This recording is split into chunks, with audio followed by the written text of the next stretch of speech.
You have to like ask me for content again and be like, Oh, I know the podcast style. yeah, podcast style, like, Yeah, I'll ask a few questions. You don't need to have me. Like, I'll just ask the question in the background and you can answer yourself. yeah, you have to say it again because we're recording. All right. So, I was wondering if these tinctures actually do anything. So, do you think the reaction is more on a chemical level or is it more of a placebo effect? The reaction is on the chemical level. I mean, everything that goes past your lips is a chemical, right?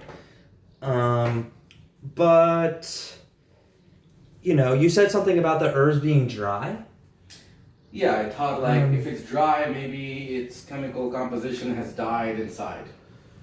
Well, no, it's just changed. So basically, this is why, in a really, really important situation, like, if I were to feel really, really, really bad, I wouldn't only do the herbs. The herbs do have a chemical effect. They actually have an energy, even when they're in powder form. But they don't really hydrate you. They're not like liquid. So, basically every problem is... Get on the camera. How so? You're like half out of the camera. Okay. So, like, you need hydration, basically.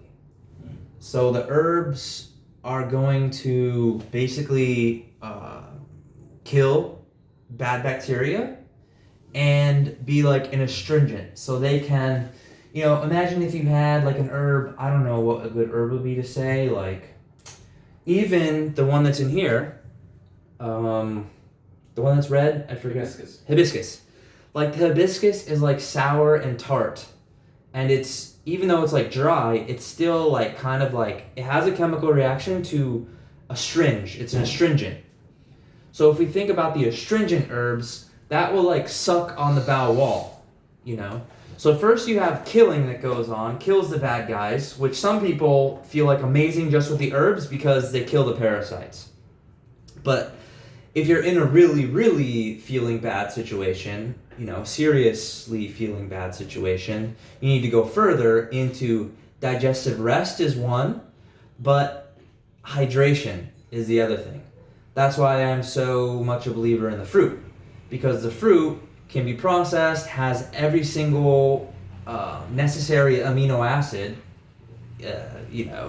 but also has like living water. Like the fruits are alive, You pull them off the tree, excuse me, they're like cooked on the tree by the sun and water. They take up some of the water.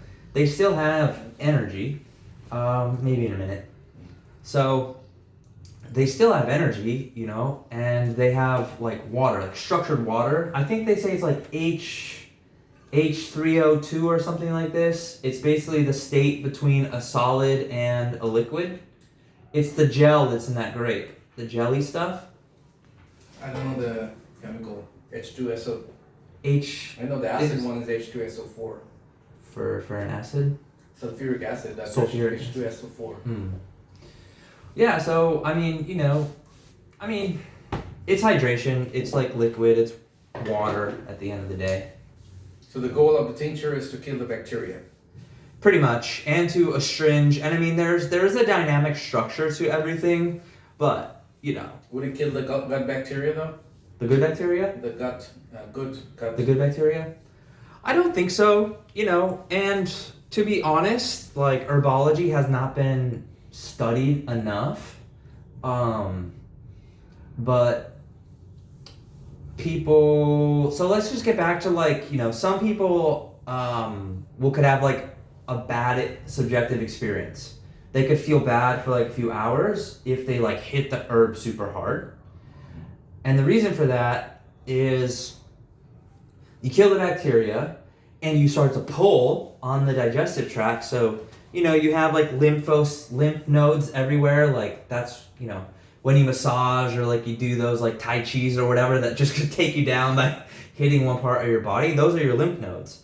And when you have things like out of the way, when digestive is taken out, when you have like even fruits are astringent too, like that sour nature of the grapes is like, so things are like pulling things to your gut, but sometimes because there's so much that has not been cleansed for so long, it's too much for the gut. Like the gut hasn't sped up the ability to push all that stuff out, and then you get like these like flu-like symptoms because the stuff kind of like spills back into the blood slightly, you know, and that makes you feel like ill and whatever, but it's not that bad.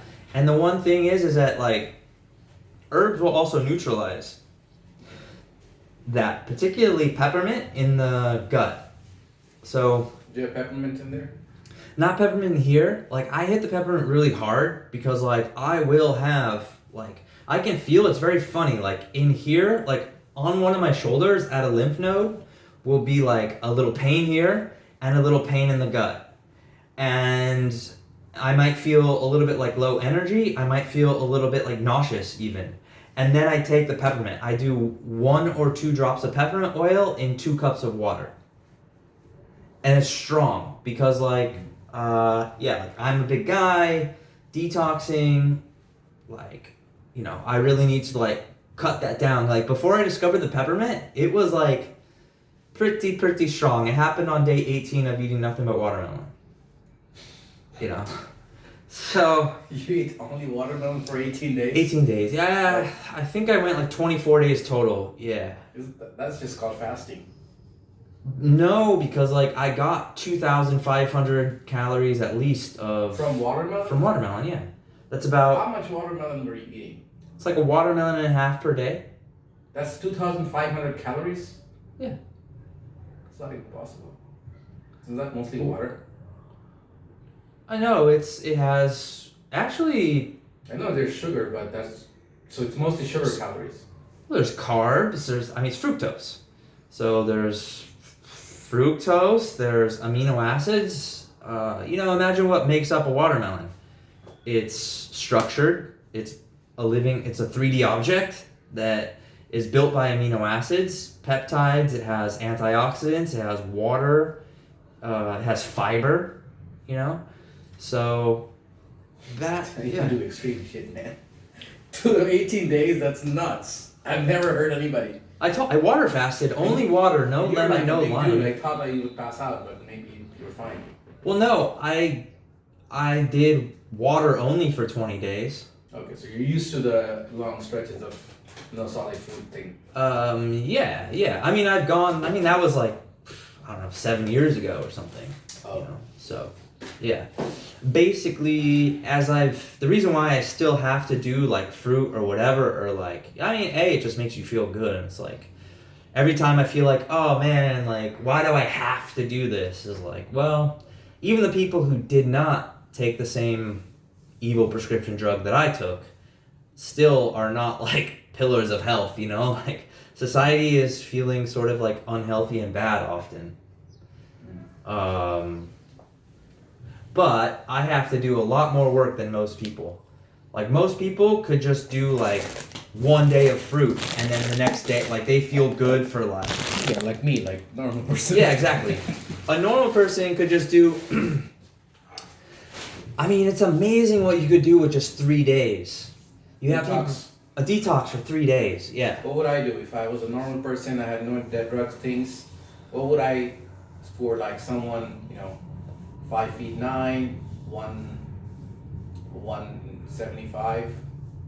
It depends. What would be a detox for me? A detox would be, No solid food. no solid food. Yeah. So you would do fruit, smoothies, and or like green juices if you wanted to do green juices. But are you still trying to hit 2,000 calories or no?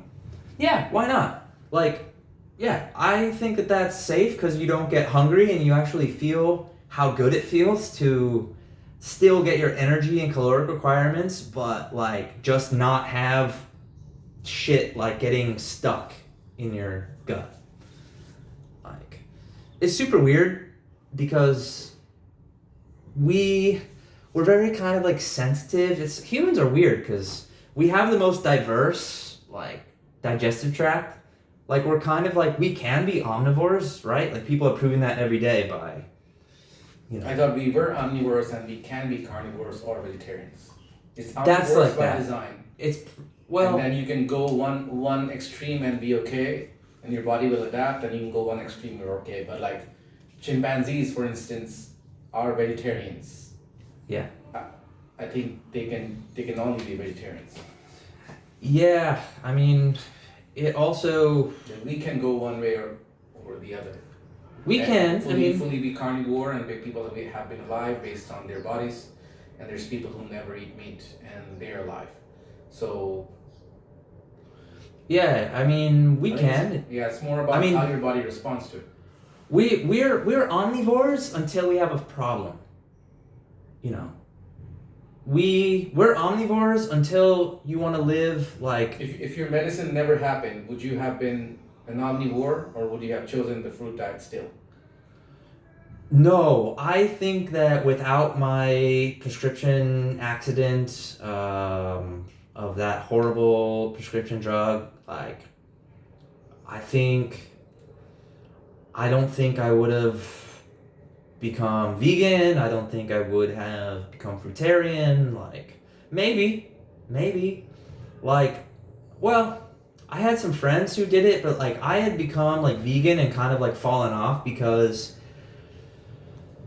we are kind of frugivores because like We're survivivores technically. yeah, but like we eat I've whatever we can find in the real world. I've like eaten nothing but vegetables and hummus and then like quit the vegan diet because like it just wasn't filling me up. It wasn't giving me energy. I was like not like in it, you know, like I wasn't eating enough fruit basically. Not enough sugar. Yeah.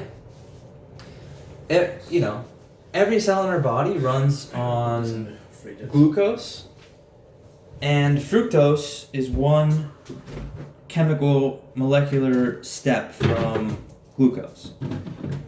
So it's easy to digest. Are you gonna edit this, or? Yeah, I'll edit this down. You've been editing daily now.